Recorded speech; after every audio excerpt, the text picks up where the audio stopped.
Hello everyone, welcome to my channel tech classes. So इस video में हम data analysis project बनाने वाले हैं, एक end to end data analysis project. So जैसे कंपनीज में काम होता है, एक प्रॉब्लम स्टेटमेंट दिया जाता है, उसके बेसिस पे आप रिसर्च करके डेटा फाइंड करते हो, देन एनालाइज करते हो और लास्ट में उसके रिजल्ट्स को इंटरप्रेट करते हो इन टर्म्स ऑफ रिपोर्ट। सो इसी तरह से मैंने एक डेटा एनालिसिस प्रोजेक्ट को पूरा क्रिएट किया है। ये जो प्रोजेक्ट है ये होटल बुकिंग्स के ऊपर है। सब लोगों ने अगर डेटा एनालिसिस आपने कैगल पे देखा होगा या फिर यूट्यूब पे देखा होगा, तो होटल बुकिंग ऐसा डेटा सेट है जो बहुत ही कॉमन डेटा सेट है, बहुत लोगों ने इस पे प्रोजेक्ट बनाया है। बट लोग क्या करते हैं कि एक जुपिटर नोटबुक लेते हैं, उसमें डेटा सेट को लोड करते हैं और फिर कुछ भी ईडीए परफॉर्म कर देते हैं, मतलब ना उसका सर होता है ना पैर होता है। ऐसे प्रोजेक्ट नहीं किया जाता। प्रोजेक्ट पहले प्रॉब्लम स्टेटमेंट के बेसिस पे किया जाता है। हमें सिर्फ एक्सप्लोर नहीं करना है डेटा को, हमें एक प्रॉब्लम स्टेटमेंट के बेसिस पे उसे एनालाइज करना है और उसमें से सॉल्यूशन फाइंड करना है। सो उसी तरीके से मैंने इस डेटा एनालिसिस प्रोजेक्ट को फ्रेम किया है। आई होप आपको ये प्रोजेक्ट अच्छा लगे और इस प्रोजेक्ट को आप और मॉडिफाई कीजिएगा और कमेंट सेक्शन में ज़रूर उसकी लिंक दीजिएगा कि आपने इस प्रोजेक्ट को और कैसे मॉडिफाई किया, और इसको आप रिज्यूमे में या फिर अपने पोर्टफोलियो में, डेटा एनालिसिस पोर्टफोलियो में भी ऐड कर सकते हैं। सो ये कंप्लीट प्रोजेक्ट है। इसमें सबसे पहले हम प्रॉब्लम स्टेटमेंट लेंगे, देन उस प्रॉब्लम स्टेटमेंट को समझेंगे, देन आइडेंटिफाई करेंगे डेटा तो पहले से ही आइडेंटिफाइड है, बट यहाँ पे मैंने बस बोल दिया है कि कंपनीज में ऐसे ही काम होता है कि प्रॉब्लम स्टेटमेंट के बेसिस पे आपको रिसर्च करना होता है डेटा सेट। सो डेटा हम फाइंड करेंगे, देन उसको क्लीन करेंगे, डेटा सेट को एक्सप्लोर करेंगे डेटा सेट को कि उसमें कौन कौन से कॉलम्स हैं जो हमारे रिक्वायरमेंट्स से मैच करते हैं, रिक्वायरमेंट्स के लिए ज़रूरी हैं, उन्हें एक्सप्लोर करेंगे, उनमें कौन से वैल्यूज़ हैं, कौन से वेरिएबल्स हैं, ये सब देखेंगे, किस टाइप का डिस्ट्रीब्यूशंस है, ये सब देखेंगे। और based on the requirement, based on the problem statement हम डेटा को एनालाइज करेंगे, उसमें से इंसाइट्स फाइंड करेंगे विजुअलाइजेशन के फॉर्म में और उसे ऐड करेंगे एक रिपोर्ट में। आप यहाँ पे देख सकते हो कि ये कंप्लीट रिपोर्ट है। बिजनेस प्रॉब्लम से शुरू होता है, then we have made assumptions, then based on the business problem we had made some research question and hypothesis, और उसके बाद आता है एनालिसिस एंड फाइंडिंग्स और कंक्लूजन में कुछ सॉल्यूशंस हमने दिए हुए हैं, कुछ सजेशन हमने दिए हुए हैं होटल्स को। सो होटल्स कुछ ऐसे हैं कि होटल्स, सपोज कीजिए कि हमारे क्लाइंट और हमारे पास आके बोलते हैं कि हमारा कैंसिलेशन रेट बहुत ज़्यादा हाई हो गया है, हमें एनालाइज करके बताइए कि हमारी प्रॉब्लम्स कहाँ आ रही है, मतलब होटल्स की प्रॉब्लम कहाँ आ रही है और किस तरह से हम उसे टैकल कर सकते हैं, किस तरह से हम उसे सॉल्व कर सकते हैं कि कैंसिलेशन रेट रिड्यूस हो जाए। इस तरह का कुछ बिजनेस प्रॉब्लम है, इसको हम आगे और डिटेल में देखेंगे। सो सबसे पहले पढ़ते हैं कि डेटा एनालिसिस प्रोजेक्ट के मेन स्टेप्स क्या होते हैं और उन स्टेप्स के अकॉर्डिंग हम प्रोजेक्ट बनाएंगे। और आपको ये प्रोजेक्ट अगर अच्छा लगे तो प्लीज़ लाइक कीजिएगा वीडियो को और सब्सक्राइब कीजिएगा मेरे चैनल पे। शुरू करने से पहले हम प्रोजेक्ट के स्टेप्स को समझते हैं कि जब आप डेटा एनालिसिस का कोई प्रोजेक्ट शुरू करते हैं तो कौन कौन से स्टेप्स हैं जिसके थ्रू आप एक डेटा एनालिसिस प्रोजेक्ट को कंप्लीट कर सकते हैं, एक end to end data analysis का प्रोजेक्ट आप बना सकते हो। तो सबसे पहले प्रोजेक्ट शुरू करते हैं, क्रिएट अ प्रॉब्लम स्टेटमेंट। तो जब भी आप कोई डेटा एनालिसिस का प्रोजेक्ट शुरू करने वाले रहते हैं तो सबसे पहले आपको प्रॉब्लम स्टेटमेंट डिफाइन करना है, प्रॉब्लम स्टेटमेंट क्रिएट करना है और उसके बेसिस पे आपको फिर आगे बढ़ना है। फिर उसके हिसाब से आपको डेटा सेलेक्ट करना है, उसके हिसाब से आपको रिक्वायरमेंट गैदरिंग करनी है और देन एनालिसिस परफॉर्म करना है। तो प्रॉब्लम स्टेटमेंट बहुत ही इंपॉर्टेंट है अगर आप डेटा एनालिसिस कोई प्रोजेक्ट बनाने जा रहे हो। नेक्स्ट देखते हैं, identify the data you want to analyse. जब आपके पास प्रॉब्लम स्टेटमेंट हो जाएगा, जब आप प्रॉब्लम स्टेटमेंट डिफाइन कर लोगे कि आप किस प्रॉब्लम को टैकल करने वाले हो, किस प्रॉब्लम के सॉल्यूशंस को फाइंड करने वाले हो, तो उसके अकॉर्डिंग आपको डेटा फाइंड करना है। डेटा फाइंड करना है, उसे कलेक्ट करना है, एक जगह गैदर करना है जिसके ऊपर आप एनालिसिस परफॉर्म करोगे। So second will be the identify the data you want to analyse. Now the third one is explore and clean the data set. So बहुत सारे केसेस में ऐसा होता है कि जो डेटा सेट हम कलेक्ट करते हैं उस डेटा सेट में बहुत सारी इनकन्सिस्टेंसीज हो सकती है या फिर कोई इनएप्रोप्रिएट वेरिएबल हो सकता है, कुछ डेटा मिसिंग हो सकता है या फिर बहुत सारे डुप्लीकेट डेटा हो सकते हैं। तो इस टाइप के जो एरर्स हैं जो हमारे डेटा सेट में आ गए हैं उन्हें हमें रिमूव करना होता है बिफोर एनालिसिस, क्योंकि अगर हम रॉ डेटा सेट पे एनालिसिस परफॉर्म करेंगे तो जो हमारा फाइंडिंग्स होगा, जो रिजल्ट्स होगा वो डिफर कर सकता है। सो सबसे पहले हम क्लीन करेंगे डेटा सेट को, जो भी डेटा सेट हमने कलेक्ट किया है उसे हम क्लीन करेंगे और उसी क्लीन डेटा सेट पे हम एनालाइज करेंगे, परफॉर्म करेंगे analysis, analyse the data to get useful insights. तो जितना भी एनालिसिस परफॉर्म होगा डेटा सेट पे वो सारा प्रॉब्लम स्टेटमेंट को ध्यान में रखते हुए होगा। So problem statement also includes the formulating research question and the hypothesis. So research question और हाइपोथेसिस क्या होता है? रिसर्च क्वेश्चन वो होता है कि आप कौन कौन से क्वेश्चंस के आंसर फाइंड करना चाहते हो अपने डेटा एनालिसिस प्रोजेक्ट से। और हाइपोथेसिस क्या होता है? आप एक तरह का एजम्पशंस बनाते हो, एक तरह के पॉसिबिलिटीज बनाते हो कि ठीक है, मैं अगर एनालिसिस परफॉर्म करने जा रहा हूँ किसी डेटा सेट पे, तो ये पॉसिबिलिटीज हो सकती है कि इस क्वेश्चन का आंसर ये होगा, दूसरे क्वेश्चन का आंसर क्या होगा। तो जो हाइपोथेसिस है वो लास्ट में जब पूरा एनालिसिस कंप्लीट हो जाएगा तो वो हमें पता चलता है कि जो हमने हाइपोथेसिस क्रिएट किया था क्या वो ट्रू है या फिर फॉल्स है। ठीक है, तो इस तरह से आपको प्रॉब्लम स्टेटमेंट, रिसर्च क्वेश्चन और हाइपोथेसिस क्रिएट करना है और उसी के बेसिस पे सारा एनालिसिस परफॉर्म होगा। क्योंकि एक डेटा सेट पे आप different kind of analysis perform कर सकते हो, बट जो भी एनालिसिस है अगर आप प्रॉब्लम स्टेटमेंट को ध्यान में रखते हुए करोगे तो आपका प्रोजेक्ट एक सीक्वेंस में बनेगा और जितना भी चीजें उसमें से एनालिसिस परफॉर्म होंगी वो सारे प्रॉब्लम स्टेटमेंट को डिफाइन करते हुए होंगी। Now the next step will be present the data in terms of reports or dashboards using visualization। तो जब आप एनालिसिस परफॉर्म कर लोगे डेटा पे, अगर आपको यूजफुल इंसाइट्स मिल जाता है तो उसको प्रेजेंट करने के लिए सबसे बेस्ट तरीका है कि आप रिपोर्ट बनाओ। इस प्रोजेक्ट में मैंने एक रिपोर्ट बनाया है जो मैंने स्टार्टिंग में शेयर किया था। तो उस रिपोर्ट में क्या लिखा है? मैंने प्रॉब्लम स्टेटमेंट लिखा है, रिसर्च क्वेश्चंस, हाइपोथेसिस, एजम्पशंस जो हमने बनाए हैं डेटा सेट के लिए, और एनालिसिस और फाइंडिंग्स, जितनी भी एनालिसिस हमने परफॉर्म की है वो, और उसके अकॉर्डिंग क्या हम सजेशंस दे सकते हैं सामने वाले क्लाइंट को या फिर जिसके लिए भी हमने प्रोजेक्ट बनाया है, या फिर अगर खुद के लिए भी प्रोजेक्ट बनाया है तो प्रॉब्लम स्टेटमेंट के लिए हम उस सजेशंस को डिफाइन कर सकते हैं। तो ये सारी चीजें मैंने रिपोर्ट में प्रेजेंट की है। तो आप कोई प्रोजेक्ट बना रहे हो डेटा एनालिसिस का, तो जब तक से आप उसे प्रेजेंट नहीं करोगे, एक तरह से उसका आंसर नहीं परफॉर्म मतलब लाइक आंसर उसका नहीं दोगे प्रॉब्लम स्टेटमेंट का, तो वो एक कंप्लीट प्रोजेक्ट नहीं बनेगा। क्योंकि बहुत सारे लोग क्या करते हैं, एक जुपिटर नोटबुक बना लेते हैं, उसमें ईडीए परफॉर्म कर लिया, विजुअलाइजेशंस दिखा दिए, एनालिसिस दिखा दिए, बट उससे सब कुछ नहीं पता चल जाता है कि आपने क्यों किया है ये सारी चीजें। विजुअलाइजेशन बनाया है तो क्यों बनाया है। इस तरह की कुछ फाइंडिंग्स होती हैं, इस तरह के जो इंसाइट्स हैं, अगर आप रिपोर्ट्स में या फिर डैशबोर्ड्स में विजुअलाइजेशन के थ्रू दिखाओगे तो वो बेटर रहेगा। तो ये कंप्लीट स्टेप है एक data analysis end to end project का। सो पहले आपको क्या करना है? प्रॉब्लम स्टेटमेंट डिफाइन करना है, then you have to analyse the data, you have to collect the data, clean the data, and then perform the different kind of analysis using visualizations on the data set and present those visualizations in terms of report। तो ये business problem है जो मैंने define किया है hotel booking projects के लिए। तो इस पूरे वीडियो में आप कंप्लीटली जो मैंने स्टेप्स बताए हैं डेटा एनालिसिस प्रोजेक्ट के लिए वो सारी चीजें इसमें देखोगे। सो सबसे पहले हम बिजनेस प्रॉब्लम फॉर्मुलेट करेंगे, डिफाइन करेंगे। So in recent years city hotel and resort hotel have seen high cancellation rates. Okay, so this is the problem, high cancellation rate. Suppose city hotel और रिजॉर्ट होटल आपके client हैं, वो आपके पास आते हैं और कहते हैं कि हमें बहुत ज्यादा लॉस हो रहा है रिवेन्यू में because of the high cancellation. तो आपको क्या करना होगा? आपको उनके प्रॉब्लम्स को समझना होगा, उसके हिसाब से आपको फिर डेटा सेट फाइंड करना होगा। So that is the problem. So business problem क्या है कि city hotel and resort hotel में बहुत ज्यादा कैंसिलेशन हो रही है। Each hotel is now dealing with a number of issues as a result, including fewer revenues and less than ideal hotel room use. So it means जैसे जैसे cancellation rate बढ़ रहा है उनका रिवेन्यू, होटल्स का रिवेन्यू डिक्रीज हो रहा है, और जो होटल के रूम्स हैं वो भी आइडियल रह रहे हैं, उसे कोई यूज नहीं कर रहा। रिवेन्यू तो डिक्रीज हो ही रहा है, बट उनके जो होटल रूम्स हैं उसकी सर्विसिंग पे भी उनका बहुत पैसा खर्च हो रहा है। Consequently, lower cancellation rates is both hotels' primary goal in order to increase their efficiency in generating revenue, and for us to offer thorough business advice to address this problem. तो कैंसिलेशन रेट सबसे बड़ा concern है इन दोनों hotels में, तो सबसे पहले हमें उसे सॉल्व करना है और उसके बाद कुछ बिजनेस एडवाइस देनी है जिससे कि वो ये प्रॉब्लम को सॉल्व कर सकें। So the analysis of hotel booking cancellation as well as other factors that have no bearing on their business and yearly revenue generation are the main topics of this report. So इस report में हमने क्या किया है?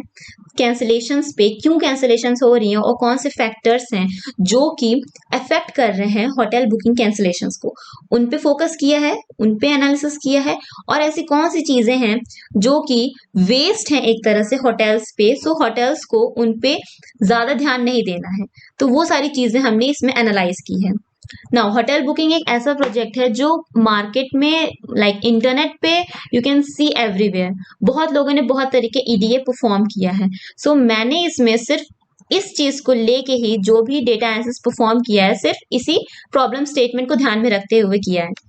आप अगर इससे ज्यादा करना चाहते हैं, आप अगर इससे ज्यादा कोई प्रॉब्लम स्टेटमेंट डिफाइन करना चाहते हैं, तो आप वो भी कर सकते हैं। ये एक तरीका है, ये एक आइडिया है जो मैं आपको दे रही हूँ, जिससे कि आप कोई भी डेटा एनालिसिस प्रोजेक्ट को क्रिएट कर सकते हैं। So that is all about the problem statement. And now comes the assumptions। सो ये जो assumptions हैं, ये हमने डेटा सेट के लिए और कुछ होटल्स के लिए इंक्लूड किए हैं।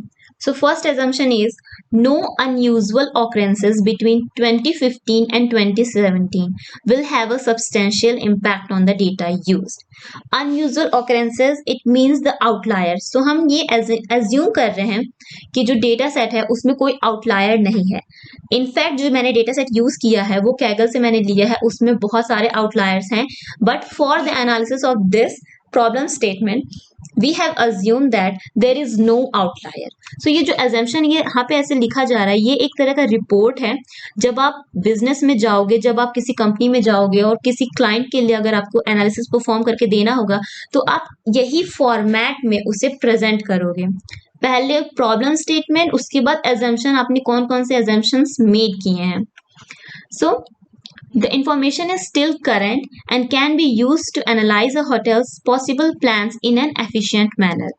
ये assume किया जा रहा है, ये वैसे तो बहुत पुराना डेटा है, 2017 तक का डेटा है, बट ये assume कर रहे हैं हम कि ये करंट डेटा है और इसको हम इसके जो भी एनालिसिस परफॉर्म करेंगे वो हम यूज कर सकते हैं होटल के पॉसिबल प्लान्स में, उसके डिसीजन मेकिंग्स में। The third assumption is there are no unanticipated negatives to the hotel employing any advice technique. So ये assume किया जा रहा है कि होटल को जो भी हम एडवाइस देंगे, जो भी हम प्रेजेंट करेंगे सॉल्यूशन, वो बिना किसी प्रॉब्लम के या फिर किसी नेगेटिव फीडबैक के वो एक्सेप्ट करेगा। The hotels are not currently using any of the suggested solution. जो भी हम सॉल्यूशन देने वाले हैं वो अभी होटल्स के पास बिल्कुल भी नहीं है। The biggest factor affecting the effectiveness of earning income is booking cancellation. यहाँ पे ये अज्यूम किया जा रहा है कि सबसे बड़ा फैक्टर जो अर्निंग को अफेक्ट कर रहा है वो है booking cancellation. Sixth, cancellation result in vacant rooms for the booked length of time. इसका क्या मतलब हुआ कि जिस दिन सामने वाले ने, कस्टमर ने कैंसिल किया है, उस दिन के लिए वो रूम खाली रहेगा, मतलब उससे कोई अर्निंग जनरेट नहीं होगी होटल्स को। Now the last one is client make hotel reservation the same year they make cancellation. वो उसी टाइम पे उसी ईयर में कैंसिलेशन परफॉर्म कर रहे हैं जिस ईयर में उन्होंने रिजर्वेशन बुक किया है होटल्स में। ऐसा नहीं है कि आज रिजर्वेशन किया है और अगले साल वो कैंसिल कर रहे हैं, ऐसा कोई भी चीज नहीं है। सो हमने ये एज्यूम किया है। Now the research question that we have defined for the problem statement. First, what are the variables that affect hotel reservation cancellations? How can we make hotel reservation cancellations better? How will hotels be assisted in making pricing and promotional decisions? So these are the three research questions. हमें पहले define करना, पहले identify करना है कि कौन से ऐसे फैक्टर हैं जो रिजर्वेशन कैंसिलेशन में रिजर्वेशन कैंसिलेशन को अफेक्ट कर रहे हैं। नेक्स्ट, हम क्या कर सकते हैं, मतलब कैसे बेटर बना सकते हैं कि जो कैंसिलेशन रेट है वो डिक्रीज हो जाए। और लास्ट में कि अगर प्राइस में या फिर प्रमोशनल डिसीजन में हम हेल्प कर सकते हैं होटल्स को जिससे कि कैंसिलेशन डिक्रीज हो जाए, तो वो क्या रहेंगे। सो इस तरह के रिसर्च क्वेश्चन है। So based on the research question, we have created some hypotheses. More cancellations occur when prices are higher. When there is a longer waiting list, customers tend to cancel more frequently. The majority of clients are coming from offline travel agents to make their reservations. जब price higher होगा तो customer ज्यादा cancel करते हैं, या फिर अगर longer waiting list में उन्हें रख दिया गया, जैसे कि आज रिजर्वेशन किया और आज ही उनका रिजर्वेशन कंफर्म हो गया, तब तो वो उतना कैंसिल नहीं करेंगे, बट अगर उनका एक दिन से ज्यादा हुआ तो हो सकता है वो किसी और होटल्स में चले जाएं, तो इस तरह से कैंसिलेशन रेट भी बढ़ सकता है। तो ये सेकंड हाइपोथेसिस था। थर्ड हाइपोथेसिस है कि जो हमारे क्लाइंट्स है, कस्टमर है होटल्स के, वो ऑफलाइन ट्रैवल एजेंट से ज्यादा आते हैं, ऑफलाइन ट्रैवल एजेंट्स के थ्रू ज्यादा रिजर्वेशंस क्रिएट करते हैं। तो ये कुछ हाइपोथेसिस है जो हमने क्रिएट किया है। Now this is the analysis and the findings that we are going to create in the Jupyter notebook. और जो भी उसका, जैसे कि ये सजेशंस हैं, जो भी हम एनालिसिस परफॉर्म करेंगे जुपिटर नोटबुक में, वो हम यहाँ पे डिफाइन करेंगे with respect to the problem statement, research question and the hypothesis. So इस प्रोजेक्ट में ये डेटा सेट यूज होने वाला है होटल बुकिंग डेटा सेट। इसमें कुछ अराउंड 36 कॉलम्स हैं और आई थिंक 1 लाख प्लस रोज हैं। सो ये डेटा आपको कैगल पे मिल जाएगा, मैं इसकी लिंक भी डिस्क्रिप्शन बॉक्स में दे दूंगी। Now let's start the project in the Jupyter Notebook. अपनी प्रॉब्लम स्टेटमेंट को, रिसर्च क्वेश्चन को, हाइपोथेसिस को ध्यान में रखते हुए हम एनालिसिस परफॉर्म करेंगे। उसके अलावा आप बहुत सारी चीजें इस डेटा के साथ कर सकते हो। ये डेटा बहुत ही अच्छा है, इसमें से आप अलग अलग टाइप के इंसाइट्स फाइंड कर सकते हैं, बट इस प्रोजेक्ट में हम बस उतना ही फाइंड करेंगे जितना हमारे प्रोजेक्ट के लिए जरूरी है। तो शुरू करते हैं। सबसे पहले हम यहाँ पे एक जुपिटर नोटबुक बना लेते हैं। तो जुपिटर नोटबुक जब हम बनाते हैं तो उसे एक सीक्वेंस में बनाते हैं कि सबसे पहले हम सारी लाइब्रेरीज इंपोर्ट करते हैं, फिर हम लोड करते हैं डेटा सेट, उसके बाद हम ईडीए परफॉर्म करते हैं और लास्ट में हम एनालिसिस और विजुअलाइजेशन परफॉर्म करते हैं, और ईडीए में ही हम डेटा क्लीनिंग भी करेंगे। तो सबसे पहले शुरू करते हैं लाइब्रेरीज इंपोर्ट करने के साथ। सो इंपोर्टिंग लाइब्रेरीज। ओके, सो कौन कौन सी लाइब्रेरी हम यूज कर सकते हैं? सबसे पहले तो पांडास डेटा को हैंडल करने के लिए, देन उसके बाद मैटप्लॉटलिब, आफ्टर देन सीबॉर्न। कोई वार्निंग्स आती है तो उसको रिमूव करने के लिए हम वार्निंग्स को भी इंपोर्ट कर लेंगे। Warnings dot filter warnings ignore. ये बस इसलिए है ताकि वार्निंग्स इग्नोर कर सकें और जो अपना जुपिटर नोटबुक रहेगा वो अच्छा दिखे बिना किसी वार्निंग के साथ। तो मैं यहाँ पे इसको डेटा एनालिसिस रीनेम कर देती हूँ, नोटबुक को hotel booking. Okay, so loading the data set. Now we have to load the data set. So df pd.read csv. Here is the data set. So it is in the form of the CSV format. So we will call the read CSV function. So read CSV function को call करेंगे और इसमें path of the data set पास कर देंगे। Now यहाँ पे कोई path तो है नहीं, हमारा जो नोटबुक है वो सेम फोल्डर में है जिसमें हमारा डेटा प्रेजेंट है। So हम डायरेक्टली नेम पास कर सकते हैं।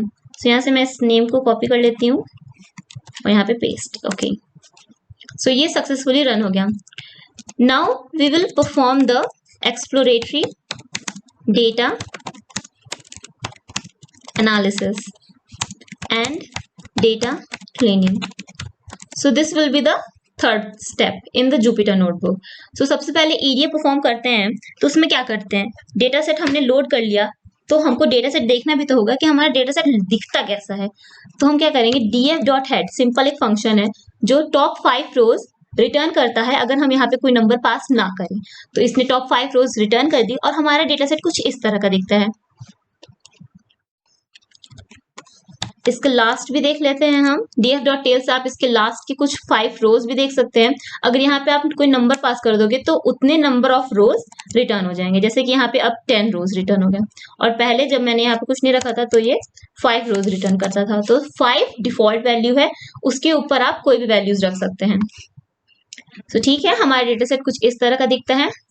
Now moving ahead, we have to see how many number of rows and columns are present in the data set.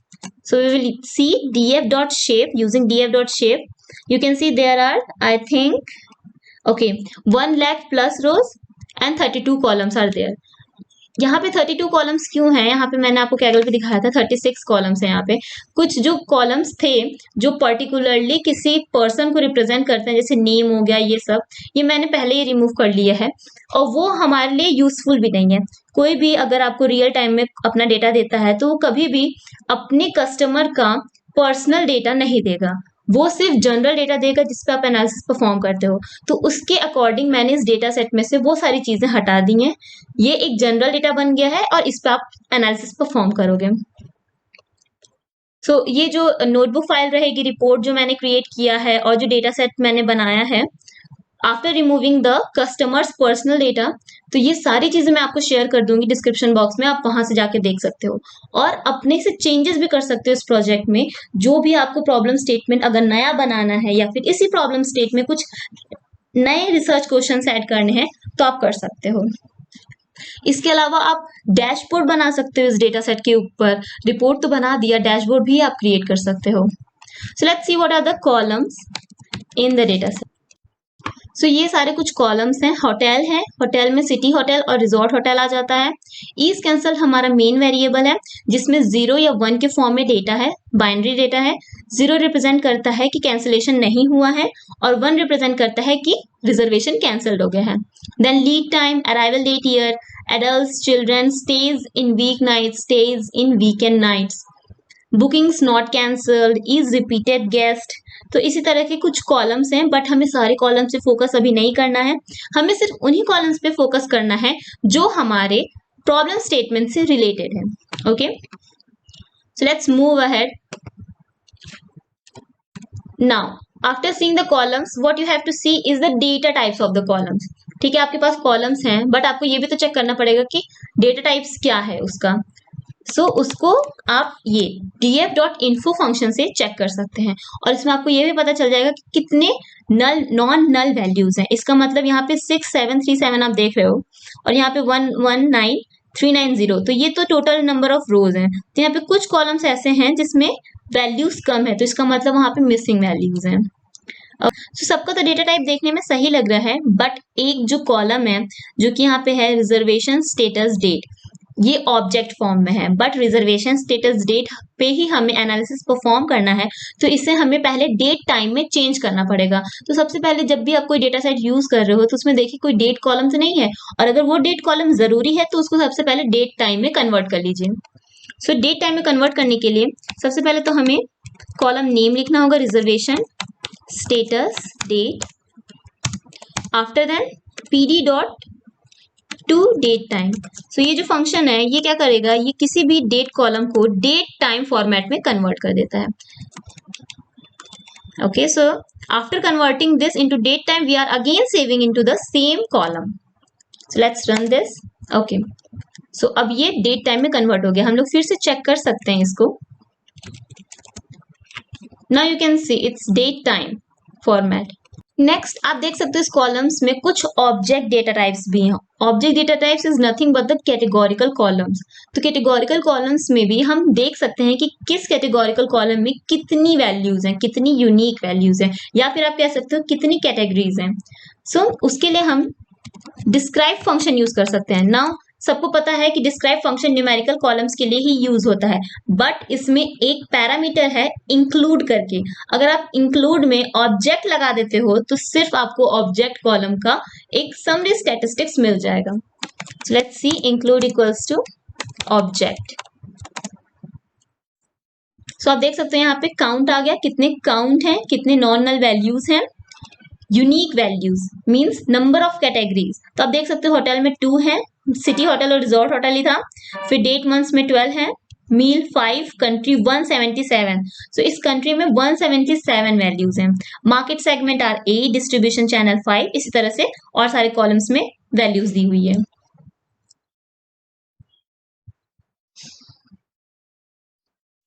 Now let's see what are these categories in the object columns. अभी तो number तो पता चल गया, but ये भी देखना है ना कि कितनी, मतलब कौन सी ऐसी वैल्यूज हैं जो इसमें आ रही हैं जिस कैटेगरीज में। तो हम इसको कैसे कर सकते हैं, हमें एक लूप चलाना पड़ेगा, एक फॉर लूप चलाना पड़ेगा उन कॉलम्स पे जो ऑब्जेक्ट टाइप के हैं। तो ऑब्जेक्ट टाइप के कॉलम्स कैसे मिलेगा, यहाँ पे अगर आप देख रहे हो, यहाँ पे जो रिटर्न कर रहा है ये सिर्फ ऑब्जेक्ट कॉलम्स को रिटर्न कर रहा है, ऑब्जेक्ट कॉलम्स की डेटा को रिटर्न कर रहा है। हम इसको यूज करके इसके कॉलम्स को अगर निकाल ले तो हमें सारे कॉलम्स मिल जाएंगे जो कि ऑब्जेक्ट डेटा टाइप के हैं। For column in df.describe include equals to object dot columns. Now let's print the column first, and after then print the unique value. So df column and then unique. So यहाँ पे क्या कर रहे हैं, unique एक function है जो कि हम किसी भी कॉलम के साथ यूज कर सकते हैं डेटा फ्रेम में. सो सबसे पहले हम क्या कर रहे हैं कि फिल्टर कर रहे हैं डेटा फ्रेम में को उस कॉलम के साथ, और फिर यूनिक फंक्शन पास कर रहे हैं, यूनिक फंक्शन उसके साथ यूज कर रहे हैं. सो let's run this. Now you can see the data. Hotel में 2 कॉलम्स थे, यहाँ पे मैं इसको थोड़ा और विजिबल कर देती हूँ. यहाँ पे एक ऐसे लाइन ऐड कर देते हैं. Okay, now everything is separable. Now every column is separate. So hotel में 2 values है, resort hotel, city hotel, arrival date month July, August, September, that's fine. meal BB FB HB SC. अब इतना ज्यादा detail में जाने की जरूरत नहीं है, मील व्हील का कोई हमें ज्यादा एनालिसिस परफॉर्म नहीं करना है. कंट्री में बहुत सारी कंट्रीज दी हुई हैं. इस कंट्रीज में मैंने देखा था कि कुछ ऐसी भी कंट्रीज है जिसकी वैल्यू, जिसका रिकॉर्ड सिर्फ 1 है, तो उसको तो काउंट ही नहीं करना, हमें सिर्फ टॉप की कंट्रीज देखनी है. So market segment are there, direct, corporate, online, TA. Now TA is travel agent, offline TA and TO. TO means tour operators, complementary groups, undefined aviation. So direct means they are coming directly to the hotels and making their reservations. Distribution channel, reserved room type. So there will be some room types they have decided on A, B, C, D, E. So that is of no use. Deposit type, customer type and reservation status. Checkout, cancelled and no show. इसका मतलब उन्होंने reservation किया but ना उन्होंने cancellation किया ना वो आए. Let's check the missing values. So missing values check करने का सबसे आसान तरीका है is null dot sum. ये क्या रिटर्न करेगा, ये हर कॉलम का नाम रिटर्न करेगा और उसके साथ साथ कितने टोटल वैल्यूज हैं जो कि मिसिंग है वो रिटर्न करेगा. सो यहाँ अगर आप देख सकते हो तो सिर्फ 4 कॉलम्स है जिसमें मिसिंग वैल्यूज हैं. चिल्ड्रन में सिर्फ 4 रिकॉर्ड्स हैं, कंट्री में 488 है, एजेंट में 16340 एंड कंपनी में 1 लाख प्लस है. नाउ डेटा भी हमारा 1 लाख प्लस है, तो अगर हम इसको हैंडल करने जाएंगे तो बहुत ही हैक्टिक होगा. तो सब हम सिंपली क्या करने वाले हैं इसमें कि हम एजेंट और कंपनी इन दोनों के कॉलम को हम रिमूव कर देंगे, क्योंकि इसे हैंडल करना पॉसिबल नहीं है. एजेंट की हमें कोई जरूरत नहीं है तो हम एजेंट रिमूव कर सकते हैं, और कंपनी का डेटा इतना ज्यादा है कि हम उसे हैंडल नहीं कर सकते. Now coming to the country, country missing value is 488 only, और यहाँ पे चिल्ड्रन तो सिर्फ 4 रिकॉर्ड है. सो 1 लाख प्लस रिकॉर्ड्स में अगर सिर्फ 500 रिकॉर्ड मिसिंग है तो हम उसे सिंपली ड्रॉप भी कर सकते हैं. तो हम यहाँ पे क्या करेंगे, सबसे पहले तो इन दोनों कॉलम्स को रिमूव करेंगे और कंट्री कॉलम्स में से जितने भी मिसिंग वैल्यूज हैं वो हम ड्रॉप कर देंगे. सो सबसे पहले रिमूव करते हैं कॉलम्स को. कौन कौन से कॉलम है, company and agent. So df.drop function use होता है अगर आपको कोई रोज या फिर कोई कॉलम रिमूव करना है. तो अगर आपको कोई कॉलम रिमूव करना है तो आपको एक्सेस इक्वल्स टू 1 देना पड़ेगा, और अगर आपको डेटा फ्रेम में चेंजेस करने हैं तो आपको inplace equals to true as a parameter pass करना पड़ेगा. और जितने भी कॉलम नेम आपको रिमूव करने हैं आप उसको एज अ लिस्ट इस फंक्शन में पास कर सकते हैं. Now for removing the rows with the missing values we can simply use the drop n. तो जहां पे भी मिसिंग वैल्यूज होगा ये सिंपली रिमूव कर देगा. And to make the changes in the original data frame, we will use in place equals to true. Now let's run this and again check for the missing values. तो सारे columns में से जितने भी missing values थे वो remove हो चुके हैं. Now let's see the summary statistics of the numerical columns. तो ये जो फंक्शन है df.describe, ये summary statistics रिटर्न करता है न्यूमेरिकल कॉलम्स का, जब तक आपने इंक्लूड इक्वल्स टू ऑब्जेक्ट ना दिया हो. ओके, तो अगर आप इस डेटा में देखोगे, इस डेटा फ्रेम में देखोगे समरी स्टैटिस्टिक्स में, तो आपको बहुत सारे आउटलायर्स मिलेंगे. जैसे कि यहाँ पे 0 हो गया, 10 हो गया, 0, 10 एंड इसकी 25 परसेंटाइल, 50 परसेंटाइल, 75 परसेंटाइल भी 0 है. इसका मतलब 0 बहुत सारे 1 लाख प्लस रिकॉर्ड्स में 0 बहुत सारी जगह है, एडल्ट्स में, चिल्ड्रंस में एंड बेबीज में.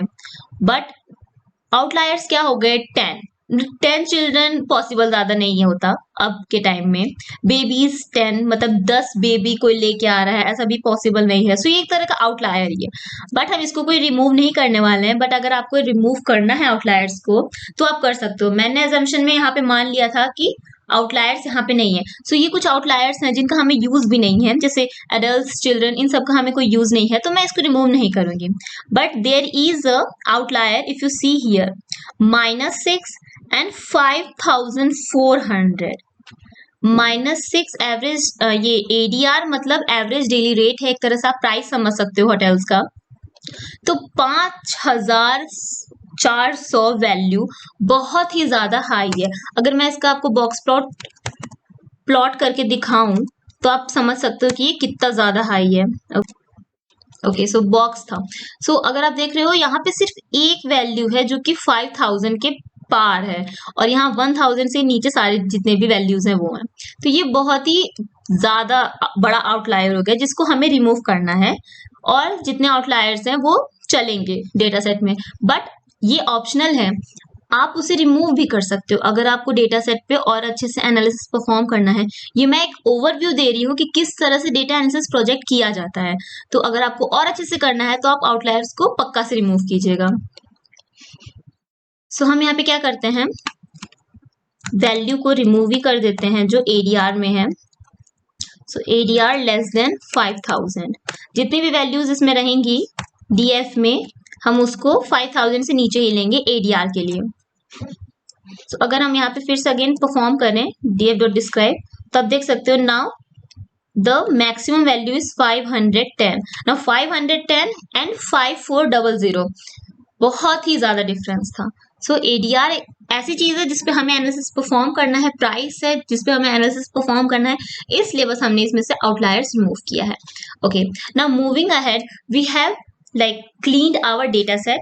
The second step is identified data, and the third step was the cleaning the data that we have collected. So 3 हमने perform कर लिया. Now the next step was analyze the data that we have collected. Analyze the clean data. So हम क्या करेंगे, analysis perform करेंगे। So किस तरह से आप एनालिसिस परफॉर्म करोगे, आपको कौन सी ऐसी चीजें हैं जो जरूरी है प्रॉब्लम स्टेटमेंट को ध्यान में रखते हुए।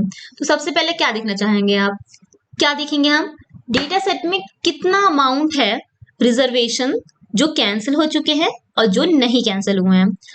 तो हम सबसे पहले उसके परसेंटेज को देखेंगे, उसके काउंट को देखेंगे कि डेटा सेट में मतलब ठीक है होटल्स में कैंसिलेशंस हो रही हैं, बट वो कितने परसेंटेज है, मतलब अभी तक का डेटा देखा जाए तो 2015 से 2017 तक, तो कि ये सच में बहुत मेजर इशू है कि इसे नॉर्मल भी किसी भी सॉल्यूशन से हम फाइंड लाइक टैकल कर सकते हैं। तो सबसे पहले हम परसेंटेज निकालते हैं।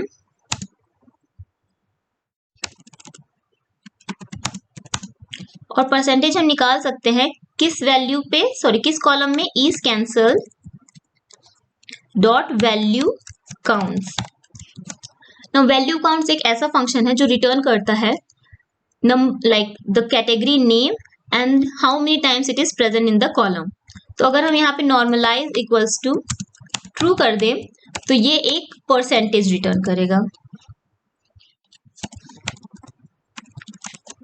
Okay, now you can see 62.8% of the reservations are not cancelled and around 37% reservations are cancelled. Now 37 in comparison to 62 है तो कम, बट अगर आप देखो 37 is way much higher. अगर ये 10% होता या 5% होता तो मैनेजेबल था, but 37% is around, you can say, half of the reservations that is not cancelled. So let's visualize it. Okay, like visualization tells more about the findings. So what we can do is, first we will print the percentage. Okay, first we will print the percentage. After that we will create a plot. So first we will set the size of the plot, fig size. I hope कि आपको ये सारे functions पहले से पता हो, यहाँ पे सिर्फ डायरेक्ट इम्प्लीमेंटेशन हम कर रहे हैं। ओके, सो छोटा ही रखते हैं फिगर को। Now let's name the title. Title would be like reservation status count. Now we will plot a bar graph, क्योंकि ये जो डेटा है जो हम प्रेजेंट करने वाले हैं वो एक तरह का कैटेगोरिकल डेटा है और उसके हम कुछ काउंट प्रेजेंट करने वाले हैं। तो हम क्या कर सकते हैं कि उसको बार ग्राफ के फॉर्म में प्रेजेंट कर सकते हैं। तो ये सारी चीजें आपको खुद से सोचनी होगी कि हमें किस फॉर्म में प्रेजेंट करना है, क्या प्रेजेंट करना है, ये सारी चीजें। ओके, सो हमारा 2 x लेबल हो जाएगा। x वैल्यू पे हमें 2 वैल्यूज चाहिए, नॉट कैंसल्ड एंड कैंसल्ड, और जो हमारा वैल्यू आएगा वो कहाँ से आएगा, इससे। बस यहाँ पे नॉर्मलाइज इक्वल्स टू ट्रू हमें रिमूव करना है क्योंकि हमें एग्जैक्ट काउंट चाहिए। Now we can show the data set. थोड़ा सा एज कलर हम यूज कर सकते हैं थोड़ा सा ब्यूटीफाई करने के लिए अपने विजुअलाइजेशन को। ओके, लेट्स सी, विड्थ हम रख देते हैं 0.7। Now you can C this is the reservation status count. आप देख सकते हो ये मोर देन हाफ है, यहां से भी देख सकते हो ये मोर देन हाफ है। सो एक मेजर इशू है, ये एक बिग प्रॉब्लम है होटल्स के लिए। So now let's see the next visualization, next analysis what we can perform. तो अभी हमें काउंट तो मिल गया, अभी हमें परसेंटेज तो मिल गया कि कितना कैंसिल हुआ है कितना नहीं कैंसिल हुआ है, but depending on the hotels let's see कि किसका कैंसिलेशन रेट ज्यादा है, किसके कैंसिलेशन और नॉट कैंसिलेशन रेशियो ज्यादा है। तो हमें डिपेंडिंग ऑन द होटल्स पहले फाइंड करना है, तो इसके लिए हम काउंट प्लॉट का यूज कर सकते हैं। तो let's first set the size of the figure. Now SNS we are using the Seaborn library count plot. Now X पे हमें चाहिए hotels, X पे हमें चाहिए होटल, किस बेसिस पे हमें काउंट करना है वो है is cancelled, और डेटा हमारा कहाँ से आएगा, DF से। पैलेट हम कुछ भी यूज कर सकते हैं, so palette will be blues. Now let's set the legend labels. Now let's set the title of the plot. जितनी चीजें हैं जो मैं यहाँ पे लिख रही हूँ ये सारी चीजें सिर्फ एक विजुअलाइजेशन को ब्यूटीफाई करने के लिए है, उसमें जितना ज्यादा हो सके उसमें हम डेटा दिखा सकें, इसलिए ये सारी चीजें यूज होती हैं। तो आप इनके साथ अलग अलग चीजों के साथ खेल सकते हैं, आप चेंजेस कर सकते हैं अपने विजुअलाइजेशन को और ब्यूटीफुल बनाने का। Now see this is the visualisation. Now अगर हम सिंपल एक विजुअलाइजेशन काउंट प्लॉट बना देते हैं बट हमें उतना इंफॉर्मेशन उस विजुअलाइजेशन में से नहीं मिलता, तो इसमें आप देख सकते हो resort hotel and city hotel. तो अगर आप इसमें देखो इन दोनों का जो बार ग्राफ का टॉप है इन दोनों में डिफरेंस काफी ज्यादा है, इसका मतलब यहाँ पे कैंसिलेशन कम होता है, ठीक है। बट अगर आप सिटी होटल्स में देखो तो यहाँ पे क्या है, सिटी होटल्स में कैंसिलेशंस बहुत ज्यादा है और रिजर्वेशन तो ज्यादा है ही बट इनका रेशियो कम है, बट यहाँ पे रेशियो ज्यादा है।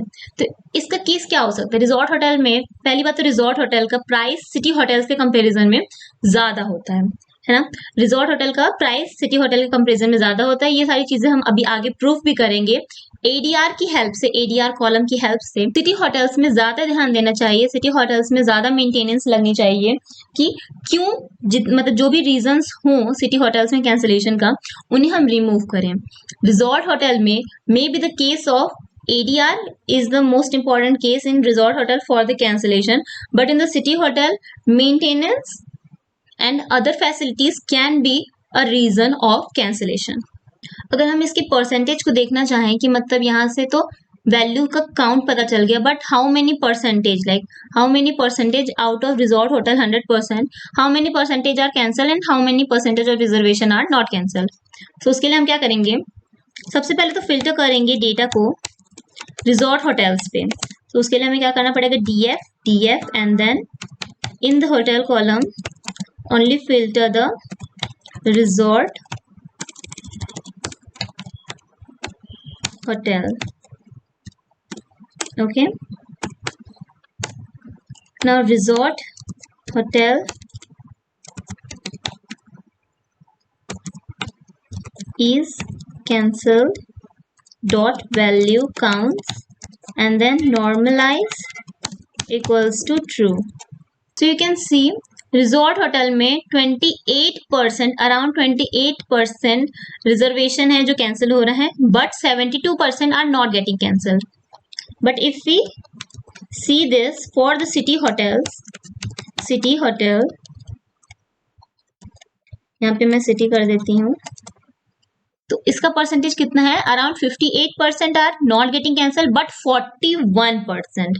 41 और you can say 42% of the reservations are getting cancel, जो कि बहुत हाई नंबर है सिटी होटल्स में. तो ये परसेंटेज तो हमें मिल गया. तो अब हम ये देखते हैं कि क्या प्राइस का कोई इफेक्ट है रिजॉर्ट होटल और सिटी होटल के कैंसिलेशन पे. तो हम सबसे पहले क्या करेंगे कि हम resort hotel equals to group by function का यूज करेंगे ग्रुप करने के लिए on the status date, reservation status date, क्योंकि ऐसा है कि एक ही दिन पे बहुत सारे रिकॉर्ड्स हैं. तो हम क्या करेंगे, उन सारे मतलब जितने भी एक दिन में रिकॉर्ड्स हैं, उस एक दिन के एवरेज डेली रेट को हम उसका मीन वैल्यू लेंगे. तो इसके लिए हम ग्रुप बाय फंक्शन का यूज करेंगे. So resort hotel dot group by, किस पे हमें ग्रुप करना है, रिजर्वेशन स्टेटस डेट, और ADR का यूज करेंगे हम, average daily rate. Okay, same we will perform for the city hotels. City,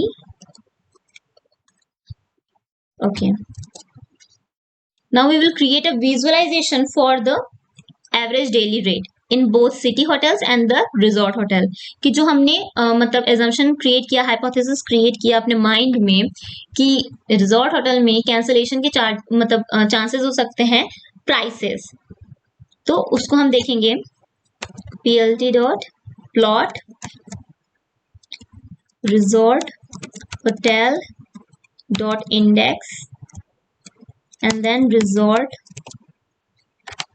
hotel ADR. So X value will be the index, and index is nothing but the date, reservation status date, और Y will be the average daily rate. So label हम यहाँ पे use कर लेते हैं resort hotel. Same we will perform for the city hotel. Let's see how the data will looks like.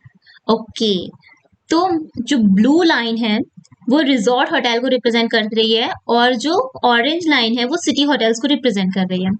सो यहाँ पे कुछ डेटा मतलब ऐसा है कि बीच में कुछ डेज के लिए यहाँ पे डेटा प्रेजेंट नहीं है, इस वजह से इस तरह से है, और यहाँ पे भी कुछ ऐसा ही है. सो 2016 से 2017 तक हम देख सकते हैं कि डेटा एक यूनिफॉर्म फॉर्म में है. तो अब अगर देखो तो ऑरेंज लाइन जो है वो मिड में चल रही है रिजॉर्ट होटल के ADR से, एवरेज डेली रेट से. सिटी होटल की जो लाइन है वो मिड में है. तो इसका क्या मतलब हुआ, और आप देखोगे कुछ स्पाइक्स भी हैं. तो ये स्पाइक्स किस लिए हैं, तो आप ये कंसीडर कर सकते हो कि जो स्पाइक्स हैं ये वीकेंड्स पे हैं. ठीक है, वीकेंड्स पे सिटी होटल का as well as resort hotel का प्राइस हायर हो जाता है. ठीक, और यहाँ पे सिटी होटल के जो प्राइस है ये in comparison to resort hotel less है, किसी टाइम के लिए और किसी टाइम के लिए ज्यादा है. तो ये हमारे जो हमने हाइपोथेसिस अपने माइंड में क्रिएट किया था उसको ये प्रूफ करता है कि सिटी होटल का जो प्राइस है वो लेस है in comparison to the resort hotel for some days, and days can be holidays और weekends. Now let's say different months में रिजर्वेशन होता है, तो किस मंथ में सबसे ज्यादा हम रिजर्वेशंस देख सकते हैं और किस में सबसे ज्यादा कैंसिलेशन होता है. तो उसके लिए हम फिगर क्रिएट कर लेते हैं. यहाँ पे भी हम काउंट प्लॉट का ही यूज करेंगे क्योंकि हमें मंथ्स पे एक ग्रुप्ड बार चार्ट चाहिए जो कि रिप्रेजेंट करे कैंसल्ड और नॉट कैंसल्ड काउंट्स या रिजर्वेशन काउंट्स.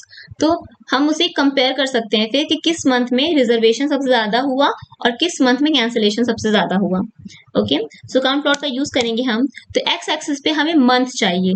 नाउ सबसे पहले हमें मंथ करके कोई हमारे पास कॉलम नहीं है रिजर्वेशन स्टेटस डेट के लिए, तो हमने उसे कन्वर्ट किया था डेट टाइम में. तो हम उसको अब उसमें से मतलब मंथ करके एक डेटा एक्सट्रैक्ट कर सकते हैं. तो उसके सबसे पहले हम मंथ करके एक कॉलम क्रिएट करेंगे, DF month and then DF reservation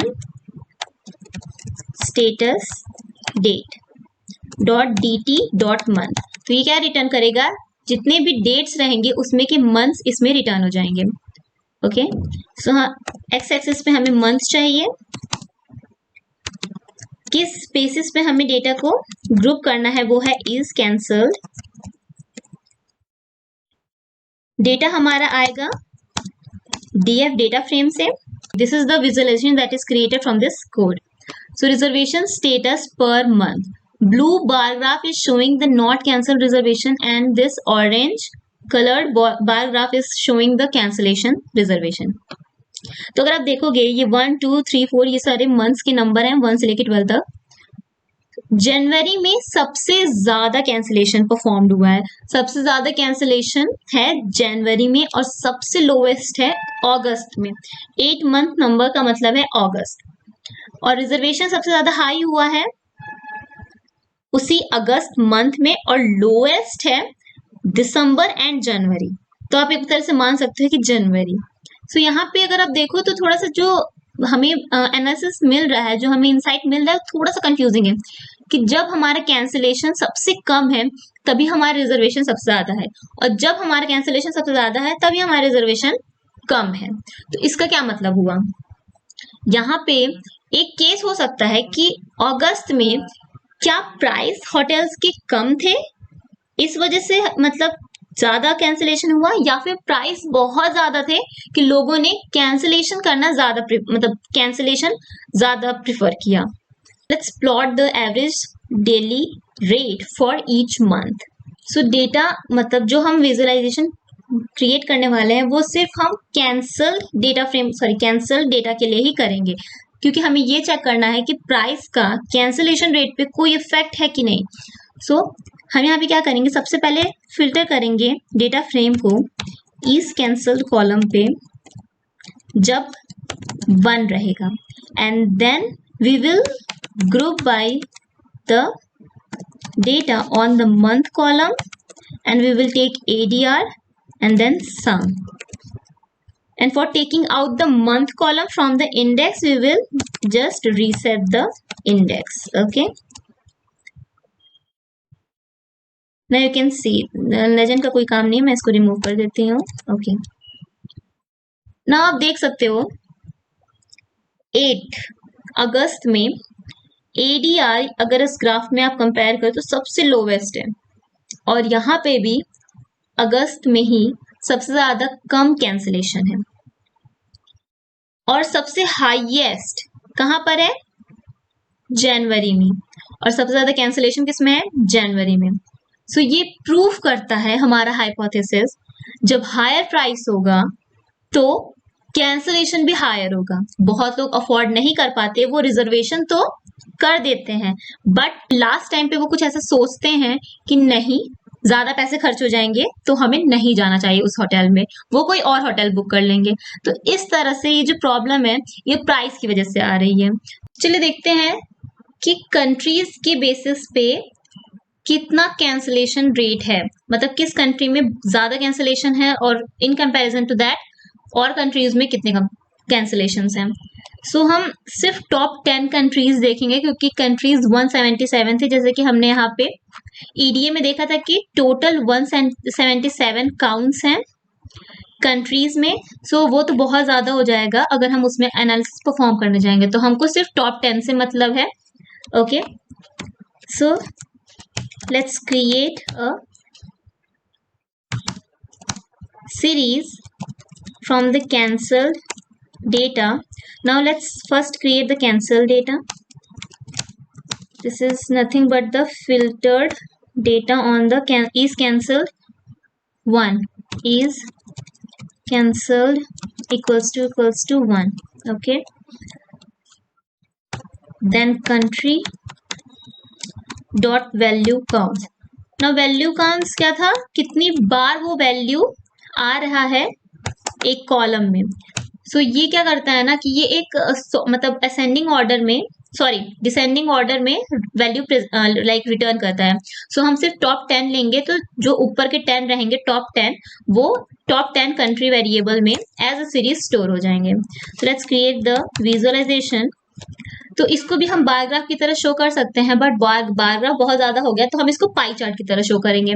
so let's set the figure size first.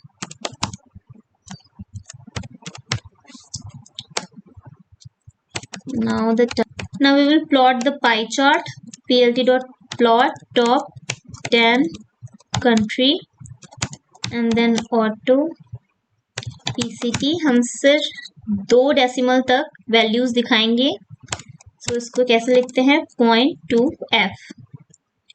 Labels हो जाएगा index values. So top 10 country dot index. Portugal country में सबसे ज्यादा कैंसिलेशन देखा गया है 70%. उसके बाद जो भी कंट्रीज हैं, यूएसए, ब्राजील, फ्रांस, इटली, इन सब में बहुत कम है, उतने ज्यादा नहीं है, बट पोर्चुगल में सबसे ज्यादा है. तो अगर होटल्स को हमें कोई सजेशन देना हो तो उन्हें क्या देना चाहिए कि जो पोर्चुगल कंट्री में जितने भी होटल्स हैं उनमें उन्हें फैसिलिटीज और बढ़ानी चाहिए, प्राइसेस को सही करना चाहिए, प्रमोशनल डिस्काउंट्स देना चाहिए या फिर कैंपेन्स रन करना चाहिए, एडवर्टीजमेंट, मार्केटिंग, कुछ भी करना चाहिए, बट इस कैंसिलेशन को डिक्रीज करना चाहिए. तो ये तभी होगा जब आप बहुत ज्यादा एडवर्टाइज करोगे या फिर प्राइस कम रखोगे या फिर आप उसी कम प्राइस में बहुत ज्यादा फैसिलिटी प्रोवाइड करोगे, तो चांसेस हैं कि ये कैंसिलेशन रेट कम हो जाएगा. Let's see the clients, like from where they are coming from. Are they coming from the online travel agents or offline travel agents? तो हमारा जो हाइपोथेसिस था वो था the majority of clients are coming from offline travels agents to make their reservations. तो ऐसा सच में है कि नहीं, तो चलिए वो देखते हैं. तो इसके लिए हम सिंपली वैल्यू काउंट्स, इस जो प्रोजेक्ट है हमने इसमें ज्यादातर वैल्यू काउंट्स का यूज किया है. वैल्यू काउंट्स एक बहुत ही अच्छा फंक्शन है जिसमें हमें बहुत सारे डिटेल्स मिल जाते हैं एक डेटा सेट के. सो चलिए उसे यूज करते हैं. तो मार्केट सेगमेंट वो कॉलम था जिसमें ये सारी चीजें, ये सारे वैल्यूज प्रेजेंट हैं ट्रैवल एजेंट्स वाले. सो हम यूज करेंगे market segment and then value counts. तो आप देख सकते हो कि around 56,000 of the customer are coming from the online travel agent and 24,000 are coming from the offline. Direct are coming, like 12,000 are coming directly on the hotels to make their reservation. We can also see the percentage count of this. Normalize equals to true. तो आप देख सकते हैं यहाँ पे around 20% is coming from the offline travel agent. तो जो हमारा हाइपोथेसिस था यहाँ पे वो रॉन्ग होता है. हमें लगा था कि ऑफलाइन ट्रेवल एजेंट्स ज्यादा कस्टमर्स को होटल्स में भेजते हैं, बट ऐसा नहीं है. ऑनलाइन, जैसा कि आजकल ऑनलाइन का जमाना है, कोई भी कहीं भी जाता है तो सबसे पहले वो ऑनलाइन होटल्स देखता है कि ऑनलाइन कहाँ पे, मतलब जो भी विजिटिंग प्लेसेस है उसके अकॉर्डिंग कौन सा सबसे नियर बाय होटल है, तो वो वहां पे अपना रिजर्वेशन करता है. So most of the customers are coming from the online travel agents. Now let's see यही काउंट, जो यही परसेंटेज है, वो जो लाइक रिजर्वेशन कैंसिल हो गया उसमें क्या है. सो हमने क्रिएट किया था डेटा फ्रेम कैंसल डेटा. सो उसमें हम सेम चीज यहाँ पे परफॉर्म करेंगे. तो आप यहाँ पे भी देख सकते हो जो कैंसल्ड हो रहे हैं वो भी 47%, around 47 cancellation is coming from the online travel agents.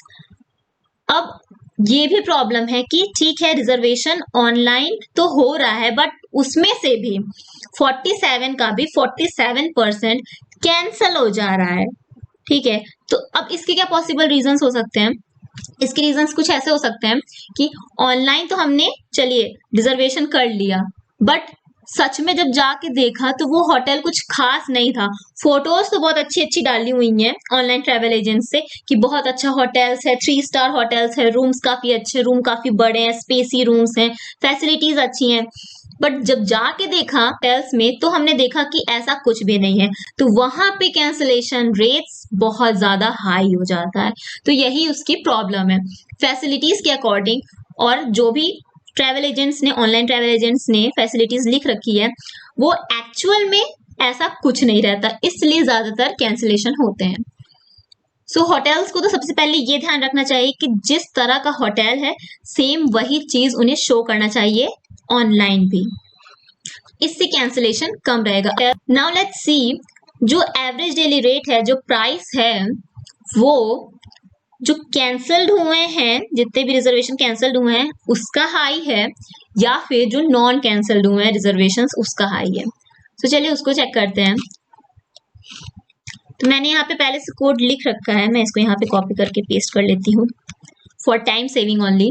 तो यहाँ पे मैंने क्या किया है, सबसे पहले तो कैंसल डीएफ में से, जो कि कैंसल डेटा है यहाँ पे, ओके, ग्रुप बाय फंक्शन का यूज किया है रिजर्वेशन स्टेटस डेट के लिए, उसी ग्रुप किया है और एडीआर का हमने मीन निकाला है। देन हमने रीसेट किया है इंडेक्स और सॉर्ट किया है वैल्यूज, ताकि हमें इंक्रीजिंग ऑर्डर में डेट वाइज हमें एवरेज डेली रेट मिल सके। सेम चीज हमने नॉन कैंसल्ड डेटा फ्रेम के साथ भी किया है। यहाँ पे मैं क्रिएट कर लेती हूँ नॉन कैंसल डेटा, जो कि हमने अभी तक क्रिएट नहीं किया था। सो ये ओके, यहाँ 1 की जगह हो जाएगा 0, ठीक है। तो चलिए इसे प्लॉट करते हैं।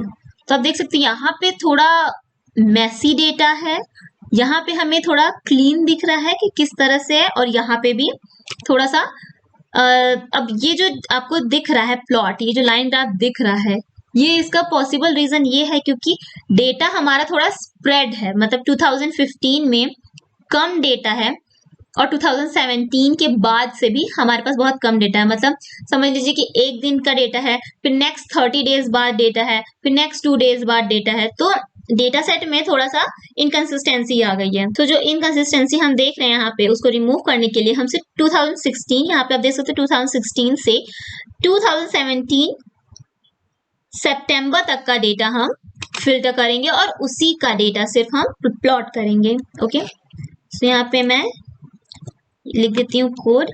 सो यहाँ पे हमने क्या किया है, 2016 से डेटा 2017 के सितंबर तक का, मतलब 2016 से लेके 2017 सितंबर तक का डेटा हमने फिल्टर कर लिया यहाँ पे, दोनों डेटा फ्रेम के लिए, कैंसल्ड भी और नॉट कैंसल्ड भी।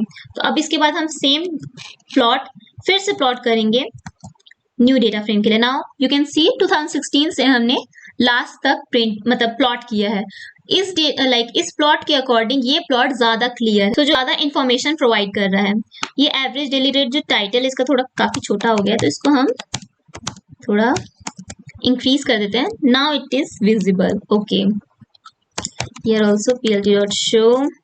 तो ऑरेंज लाइन जो कि कैंसल की है, ये ज्यादा है, मतलब in comparison to average daily rate ये ज्यादा है नॉट कैंसल से। तो ये अगेन एक प्रूफ है प्राइस का इफेक्ट है कैंसिलेशन पे। So average daily rate is the factor that is mostly influencing the cancellation rates. So जैसे जैसे देख रहे हो आप, एवरेज डेली रेट हायर है, कैंसिलेशन भी हाई है, और नॉट कैंसिल का जो एवरेज डेली रेट है वो काफी लो है। इधर थोड़ा बहुत इंक्रीज हुआ है, यहाँ पे सेम हुआ है again, then it is decrease then the cancelled average daily rate. और ये जो स्पाइक्स देख रहे हैं ये कुछ नहीं है, ये बस वीकेंड्स में या फिर मंथ के एंड में ये ऐसा कुछ दिख रहा है स्पाइक्स, कि मंथ के एंड में सब लोग जाते हैं, जैसे कि होटल्स में जाते हैं, घूमने जाते हैं, विजिटिंग प्लेसेस पे जाते हैं, तो होटल्स के चार्जेस थोड़े बहुत ऊपर नीचे हो जाते हैं। तो ये बस वही है। सो इसी के साथ हमारा ये डेटा एनालिसिस का प्रोजेक्ट, जो भी हमने एनालिसिस परफॉर्म करना था, ये कंप्लीट होता है। नाउ एनालिसिस तो परफॉर्म कर लिया, अगर आप इस एनालिसिस को किसी मतलब नॉन टेक्निकल पर्सन के सामने प्रेजेंट करना है, तो उसे कैसे प्रेजेंट करोगे? In the form of report. Yes, तो हम इसका रिपोर्ट बनाएंगे, जो कि हमने स्टार्टिंग में problem statement, business problem I mean, research question, assumption, hypothesis, ये सारी चीजें हमने बना ली थी। उसके बाद हमने डेटा कलेक्ट किया, डेटा कलेक्ट करने के बाद हमने उसे क्लीन किया, देन एनालिसिस परफॉर्म किया। Now the last step is present the analysis, present the data set, present the whatever findings you have in terms of reports और डैशबोर्ड। तो डैशबोर्ड भी आप इसका क्रिएट कर सकते हो, बट मैं यहाँ पे रिपोर्ट्स बनाऊंगी कि अगर समझ लीजिए कोई नॉन टेक्निकल पर्सन है, उसको हमें प्रेजेंट करना हो फाइंडिंग, तो उसे ये कोड नहीं समझ आएगा, उसे टेक्स्ट फॉर्मेट में कुछ एनालिसिस चाहिए विथ विजुअलाइजेशन, तो उसके लिए मैंने यहाँ पे रिपोर्ट बनाया था। सो आप यहाँ पे देख सकते हो ये पूरा रिपोर्ट है, रिजर्वेशन स्टेटस, जो भी हमने ग्राफ्स बनाए थे यहाँ पे वो सारे ग्राफ्स हैं, और उसके बाद हमने लास्ट में कुछ सजेशंस दिए हुए हैं। तो लेट्स सी, यहाँ पे मैंने फर्स्ट वाला जो ग्राफ था वो बनाया है, and then the accompanying bar graph shows the percentage of reservations that are cancelled and those that are not. इसी तरीके से आपको भी जो भी बार ग्राफ जो भी विजुअलाइजेशन आप लगाओगे अपने रिपोर्ट में, उसका एक परफेक्ट एक्सप्लेनेशन होना चाहिए। आपने नाम तो सुना होगा स्टोरी टेलिंग विथ डेटा। तो स्टोरी टेलिंग विथ डेटा क्या है? वो कुछ नहीं है, ये जो रिपोर्ट है उसी को हम कहते हैं। ये जो मैं एक्सप्लेन कर रही हूँ आपको, ये क्या मैं कर रही हूँ, एक स्टोरी टाइप का आपको एक्सप्लेन कर रही हूँ, जो कि हमने निकाला है एक डेटा सेट पे एनालिसिस परफॉर्म करके। तो ये एक तरह का स्टोरी टेलिंग विद डेटा ही है। It is obvious that there are still a significant number of reservations that have not been cancelled. So that is around 63% or 64%. There are still 37% of clients who cancel their reservation, which has a significant impact on the hotel's earning. तो मैंने इस bar graph को ऐसे show किया कि पहले तो बताया कि बार ग्राफ ये रिप्रेजेंट क्या कर रहा है, देन मैंने एक्सप्लेन किया है कि जो नॉट कैंसल्ड वाला बार ग्राफ है वो ज्यादा है, बट ऐसा है कि अभी भी बहुत सारे रिजर्वेशंस हैं जो कैंसल्ड नहीं हो रहे हैं, लेकिन 37% ऑफ क्लाइंट्स अभी भी कैंसिल करते हैं रिजर्वेशन, और जो कि बहुत स्मॉल नंबर नहीं है जिसको हम नेग्लेक्ट कर सकते हैं। 37% इज मच हायर। सो ये बहुत ही it is impacting the hotel's earning significantly. Now the next visualization, reservation status in different hotels. So in comparison to resort hotels, city hotels have more bookings. Clear है graph से? It's possible that resort hotels are more expensive than those in cities. तो जो हमने conclusion निकाला था इस graph से कि यहाँ पे रिजॉर्ट होटल में जो बुकिंग्स है वो कम क्यों है, इसका पॉसिबल रीजन हो सकता है कि यहाँ के प्राइस बहुत ज्यादा हैं, जो कि हमने इस ग्राफ से प्रूव भी किया था, इस लाइन ग्राफ से। सो आप देख सकते हैं यहाँ पे सिटी होटल का जो है प्राइस वो लेस है in comparison to resort hotel. तो हमने यहाँ पे इसका लिखा भी है। The line graph above shows that on certain days the average daily rate for a city hotel is less than that of a resort hotel, and on the other days it is even less. It goes without saying that weekends and holidays may see a rise in resort hotel rates. तो ये जितने भी spikes हैं, जैसा कि हमने conclusion निकाला था, spikes are basically on the weekends, holidays और end of the month. Now the next graph, reservation status per month. We have developed the grouped bar graph to analyze the months with the highest and lowest reservation levels according to reservation status. As can be seen, both the number of confirmed reservations and the number of cancelled reservations are largest in the month of August, whereas January is the month with the most cancelled reservations. So आप देख सकते हो यहाँ पे अगस्त में less है, is the lowest cancelled and reservation highest, that is not cancelled. But in January reservation जो cancel हो रहे हैं वो highest है, और उसकी बेसिस पे हमने ADR प्लॉट ग्राफ किए, ADR बार प्लॉट, ADR का बार ग्राफ प्लॉट किया था एवरी मंथ के लिए, और हमने देखा था यहाँ पे अगस्त में लेस है, that means low price leads to low cancellation and high price leads to more cancellation.